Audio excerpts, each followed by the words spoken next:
Hindi natinag sa sungit ng panahon ang mga progresibong grupo na nagsagawa ng sarili nilang SONA. Kabilang sa daing ng grupo ang patuloy na pagsirit ng presyo ng bigas, ng utang ng Pilipinas at ng kawalan ng trabaho. May balitang A to Z si Ace Cruz.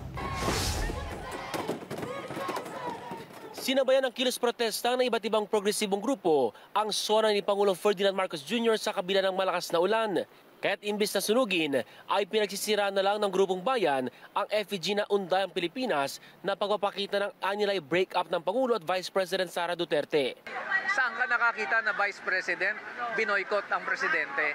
Pagpapakita yan ng tindi ng bangayan sa pagitan ng dalawang pamilyang ito at nung kanilang kampo. And para sa amin, hindi maganda sa mamamayan kasi parehong mga political dynasty yan at kanilang mga interes sa kanilang pinapaglaban. Ayon kay VP Sara, malalim ang ugat ng pagkalas niya sa gabineteng Marcos.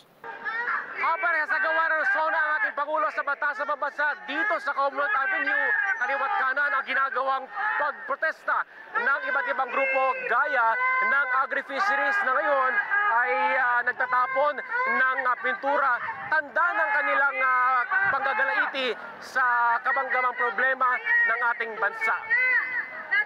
Kabilang sa daing nila ay ang kawalan ng food security dahil sa mataas na rice inflation, utang ng Pilipinas at lumulubong bilang ng mga walang trabaho. Malayo po sa katotohanan, yung kanilang ay hindi talaga kagyat na solusyon, bagkus ito ay panakip-butas.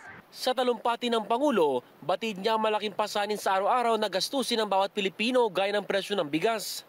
The hard lesson of this last year has made it very clear that whatever current data proudly bannering our country as among the best performing in Asia means nothing to a Filipino who is confronted by the price of rice at 45 to 65 pesos per kilo.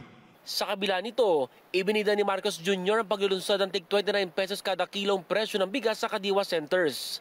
Nagsasagawa rin tayo ng mga kaugnay na hakbang upang pababain ang presyo at madagdagan din ang ating supply ng pagkain. Aminado rin ng Pangulo na pasanin din ang singil sa kuryente. Ang presyo ng kuryente dito sa ating bansa ay mataas. Kaya patuloy tayo sa pagdadagdag ng mga infrastruktura ng kuryente na magpapababa ng presyo ng kalanunan. Tinitiyak din nating makatarungan ang paniningil sa mga consumer. Bagay na sinalag ng grupong bayan. Lahat naman ng dating presidente, yan ang pinapagyabang palagi. Ang hindi na may mention ay yung privatization ng public utilities natin and infrastructure.